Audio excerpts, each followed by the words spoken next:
The third victim was a paranormal type. You know, the sort of person who decided to make her own ghost hunting team after watching any of those shows out now. Anna said as we walked in the office. She hadn't been able to sleep last night, so I guess she started going through victim three's files. So what's your point? I asked. Sleeping on her couch every night was making me cranky, but thankfully all the weird things had all but stopped happening, and the paranoia and fear was dying down too. I could probably move back to my own place then. So, I don't know. Hey, where's John? Walked into our office, coffee and boxes in hand. We sat down at our desk and sipped our coffee for a few minutes before diving into this god-awful case once more. Before we could get too into our missing intern, one of the forensic scientists came into the room with an envelope. Here's the DNA sample back, guys. We sent him the sample when we were working on the first victim. The CSI team grabbed blood samples from the candles he had blown out in the first murder. And? Get a match? Not even close. It's not even human. I did every test I could think of a million times. It's just not human. See, humans have 46 chromosomes, right? This is 58. I had no idea what it could be. Weird. Thanks, Max. He put the envelope with the DNA test results on my desk and left. Anyway, I don't know. I think someone said he called in sick or something.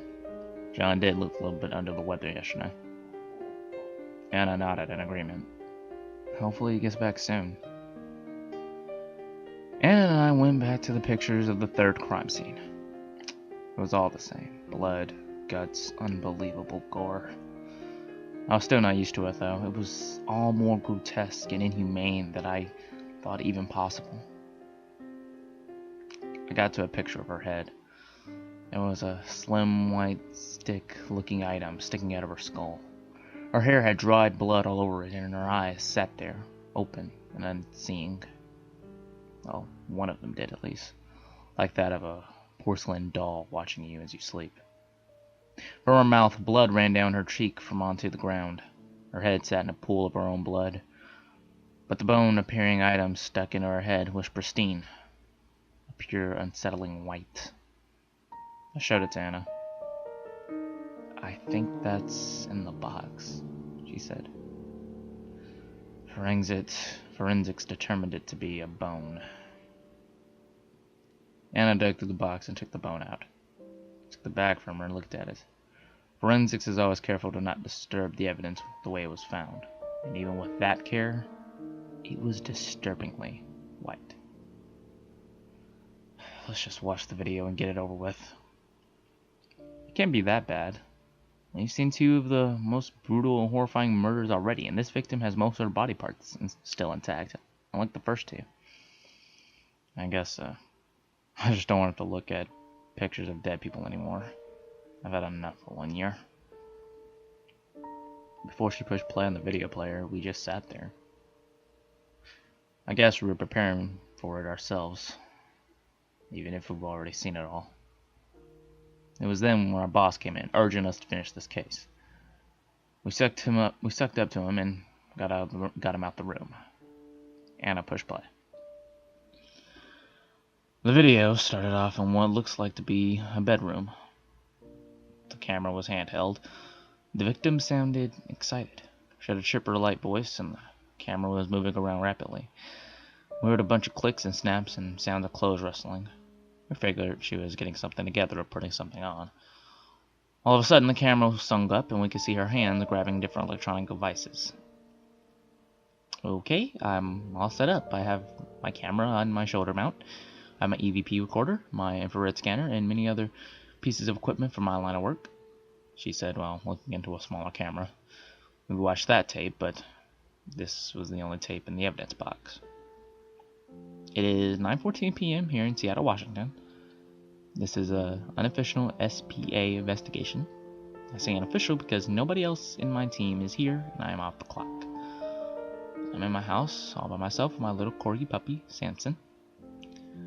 She was still getting herself ready and giving us useless information about her house and equipment she was using. SPA stood for Seattle Paranormal Association, and it turns out she was the co-founder of it. We decided to fast forward a little bit until we saw her go into the door of her bedroom and open it. Okay, for all you Ghost Hunter fans out there, just a few minutes ago I was hearing strange thumps and what sounded like someone talking. I could hear the voice, but I couldn't make out what the person or thing was saying. I was hoping to capture something on my equipment and share it with you guys. She walked down the hall until she came into the living room. Right upon entering the living room, to our right was a recliner chair, and straight ahead was a couch. She stopped in her tracks. It just got really cold. Perhaps this is a good place to do an EVP. I'll just take a walk around the rest of my house first, so I know where to go after this. Unless this is the only cold room. She walked throughout our house. Only the living room seemed cold to her. She also mentioned that the living room was where the thumps sounded like they were coming from. Okay, I just checked the rest of the house and it all checked out fine. Whoa. What is that? My window curtain just moved. She walked over to the window and used some sort of weird device towards it. Turns out this was some sort of EMF detector. It has something to do with shifts in the magnetic field. A shift is supposed to mean that there's a paranormal presence nearby. She moved the curtains. All 3 of her windows were open. Okay. Didn't leave any of these open earlier. Weird. She shut them and turned off her light to her patio. She started walking toward the hallway, but just as she reached the hall, there was a very loud crash coming from behind her near the kitchen. She turned around and just stood there, then pulled out a flashlight and shined it across the room. Damn it, that was the plate my mother got me for Christmas. I'm now going to pull out my EVP recorder and see if we can get anything on tape. The device started to beep loudly, like something was there. She pointed her camera in different directions and started to breathe heavier. It just got colder, even colder than before. I'm gonna do an EVP now. She takes out another device and sets it on the ground. Is anybody there? It was quiet for a couple minutes. Are there any spirits here who want to make contact? She said louder. No. No? My arm itches. It just started getting all tingly with a slight burning feeling. She said, directing it towards the camera, most likely for her viewers. Did someone touch my arm? I'm very pleased you can feel that. A booming, menacing voice said from somewhere in the room. The victim turned around as fast as she could. The room was dark, adding to the spooky effect for her ghost hunt archive, so we could barely make out who was talking. But Anna and I both knew exactly who was there. The odd thing was, we were not listening to the EVP recording while watching this video. We could hear Stitch talk through the camera. At least we know more about this thing. We now know that he is very, very real. Not a ghost or demon or anything else supernatural. Were you the entity that opened my windows and made the thumping sounds? That itch you feel. It is rather interesting you would feel an itch, Stitch said. Why? That is the part of your body I was looking at. I wish to eat it. And all of a sudden, as loud as I ever heard someone yell in my life, loud enough to knock the victim back on her heels, Stitch said, and I intend to. Who are you? I am known as Bue in the Netherlands, Koffenix in Latin, Porviel in Finland, Brodel in Norway. I have many names. I have killed many people. At least 10 per country. You will be my third here. I am your worst nightmare. I would run. As he was talking, the woman took something out of her pocket and was later found out to be holy water. She opened the bottle slowly and tossed some of it in the direction of Stitch. Stitch simply laughed. The woman got up off the ground, turned the light on, and started backing up to the front door. We saw that the holy water had melted some of Stitch's skin in the shape of a cross. It was burned into his skin, like he'd been freshly branded. It was red like you expect a burn to be, encrusting. Other than the melted flesh, it didn't seem to affect him. While the woman was back away, we saw Stitch swing his chains at her. They wrapped around her arm and tore into her skin. The crunching sound was disgusting as her arm was torn out of her socket and the skin was torn off. The camera landed on the ground. We heard chains clanging and the woman was screaming. Then we saw her. Her arm was gone. Blood was pouring everywhere, and we could see her shoulder blades sticking out of her broken, bloody flesh. The woman screamed and screamed while Stitch laughed and laughed, getting slowly louder as he always did. While she was lying on the ground, Stitch towered over her. She tried to crawl away, but grabbed a piece of the previously broken dish and tried to use it as a weapon. She stabbed it in the first place she'd get it, his arm. But it just went through him. Chunks of blood and guts came out from the other side of his arm, dripping and plopping onto the ground. It was gorier than I thought possible. His blood was dark and crusty, rotten. As it oozed out of his arm, he laughed. He got some of the blood on his fingers and with those awful, dirty nails of his and shoved the blood into the woman's mouth. You can't hurt me. He chuckled. As if to prove his invincibility, he shoved his hand into his chest and ripped out one of his ribs. The bone we had found in the evidence box, we assumed.